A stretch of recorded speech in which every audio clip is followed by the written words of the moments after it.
তো নমস্কার বন্ধুরা, এই মুহূর্তে আপনারা অন স্ক্রিনে যেটা দেখতে পাচ্ছেন যে পশ্চিমবঙ্গের ক্ষেত্রে ধীরে ধীরে কিন্তু শীত আস্তে আস্তে কমতে আরম্ভ করে দিয়েছে। তবে শীত কমার পাশাপাশি বৃষ্টিপাতেরও একটা বড়সড় আশঙ্কা রয়েছে। তো বৃষ্টিপাত কবে কবে হতে পারে সেটা নিয়ে কিন্তু আমরা আজকের এই ভিডিওতে সম্পূর্ণ ডিটেলসে আলোচনা করতে চলেছি, এবং এর সাথে সাথে শীতের ব্যাপারে যে কয়েকটা লেটেস্ট আপডেট উঠে আসছে সেগুলোর ব্যাপারে আমি আপনাদেরকে সম্পূর্ণ ডিটেলসে বলে দেবো। তো অবশ্যই আজকের এই ভিডিওটা আপনি শুরু থেকে শেষ পর্যন্ত একবারও স্কিপ না করে দেখতে থাকবেন। সবার প্রথমে আমি আপনাদেরকে নিয়ে যাবো তাপমাত্রার দিকে।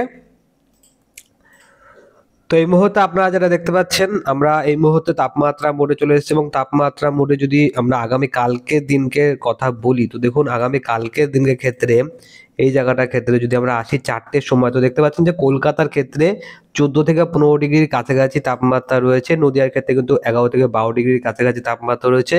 বর্ধমানের ক্ষেত্রে 12 ডিগ্রি কাছাকাছি তাপমাত্রা, বাঁকুড়ার দিকে 12 ডিগ্রি কাছাকাছি তাপমাত্রা, পুরুলিয়ার দিকটাও কিন্তু 11 ডিগ্রি কাছাকাছি তাপমাত্রা রয়েছে। তো বেশ ভালোই কিন্তু হাড় কাঁপানো শীতের আমেজ রয়েছে। বর্ধমানের দিকটাও আমরা 11 থেকে 12 ডিগ্রির কাছাকাছি তাপমাত্রা দেখতে পাচ্ছি।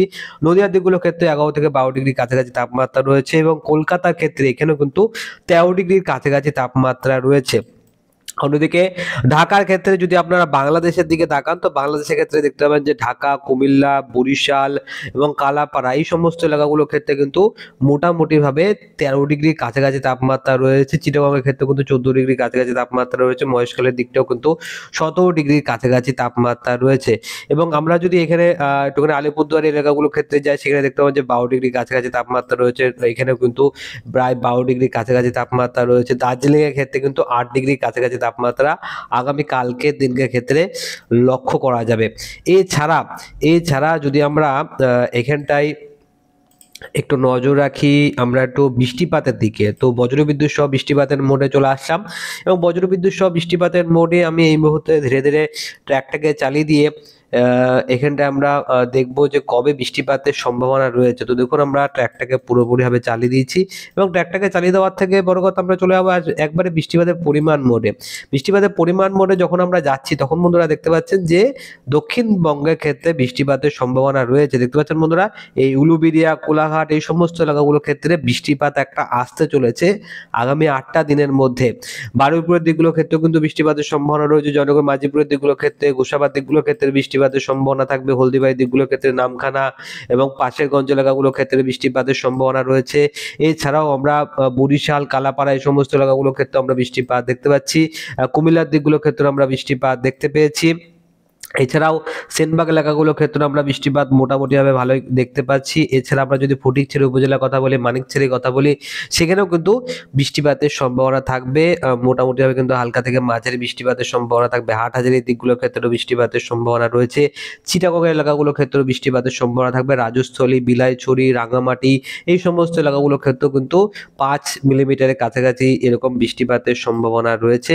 কিছুটা যদি জুম আউট করি, এবং জুম আউট করার পর যদি আমরা কুমিল্লার দিকে তাকাই, তাহলে দেখতে পাবেন যে কুমিল্লা, এছাড়াও আমারপুর, আমবাসা এই সমস্ত এলাকাগুলোর ক্ষেত্রেও একটা হালকা থেকে মাঝারি বৃষ্টিপাতের সম্ভাবনা লক্ষ্য করা যাবে।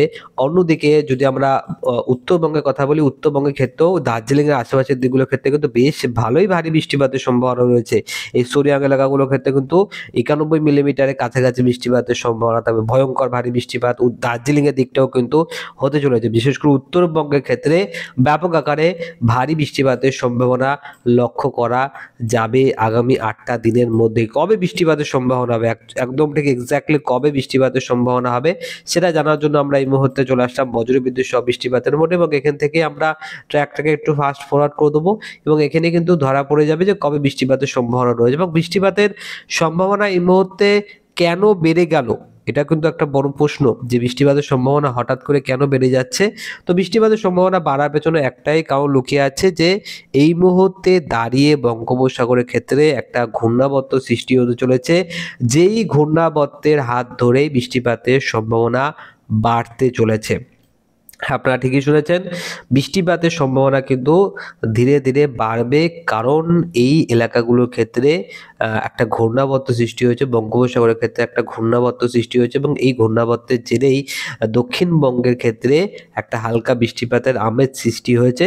তবে দক্ষিণবঙ্গের তুলনায় উত্তরবঙ্গের ক্ষেত্রে বৃষ্টিপাতের সম্ভাবনা বেশি। দেখুন বন্ধুরা, আপনারা এই জায়গাটার ক্ষেত্রে মঙ্গলবার দিনটার ক্ষেত্রে একটা হালকা বৃষ্টিপাত বাংলাদেশের ক্ষেত্রে লক্ষ্য করা যাচ্ছে। এবং যদি আমরা বুধবার দিনটা যাই, তো দেখুন বন্ধুরা, বুধবার দিনটার ক্ষেত্রে আপনি স্পষ্টভাবে দেখতে পাচ্ছেন যে একটা হালকা নীল নীল ভাব আসতে আরম্ভ করে দিয়েছে এবং একটা হালকা বৃষ্টিপাতের আমেজ ধীরে ধীরে বরিশাল, কালাপাড়া, পশ্চিমবঙ্গের, দক্ষিণবঙ্গের হলদিবাড়ি, সুন্দরবন লাগোয়া এলাকাগুলোর ক্ষেত্রে আস্তে আস্তে লক্ষ্য করা যাচ্ছে। দেখুন বন্ধুরা, একটা হালকা বৃষ্টিপাতের আমেজ কিন্তু রয়েছে, যদিও বা সেটা হালকা বৃষ্টিপাত, ব্যাপক মুষলধারায় কোনো ভারী মারাত্মক অতি ভারী বৃষ্টিপাত দক্ষিণবঙ্গের ক্ষেত্রে আপাতত হবে না, কিন্তু উত্তরবঙ্গের ক্ষেত্রে রয়েছে। দার্জিলিংয়ের আশেপাশের দিকগুলোর ক্ষেত্রে বৃষ্টিপাতের তীব্রতা একটুখানি বেশিই হবে।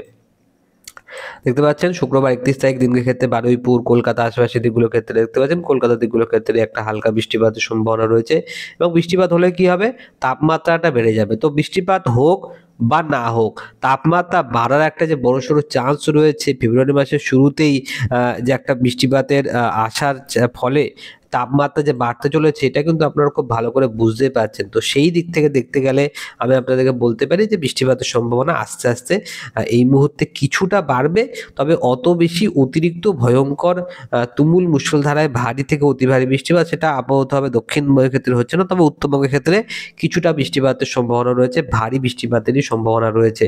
তাপমাত্রার দিকটা যদি আমরা আসি, তাপমাত্রার ক্ষেত্রে কিন্তু একাধিক এলাকার ক্ষেত্রে পরিবর্তন আসতে আরম্ভ করে দিয়েছে এবং যেটা আমি আপনাদেরকে বললাম যে কালকের দিনের ক্ষেত্রে, আগামী কালকে যদি আপনারা কথা বলেন, তো আগামী কালকের দিনের ক্ষেত্রে কিন্তু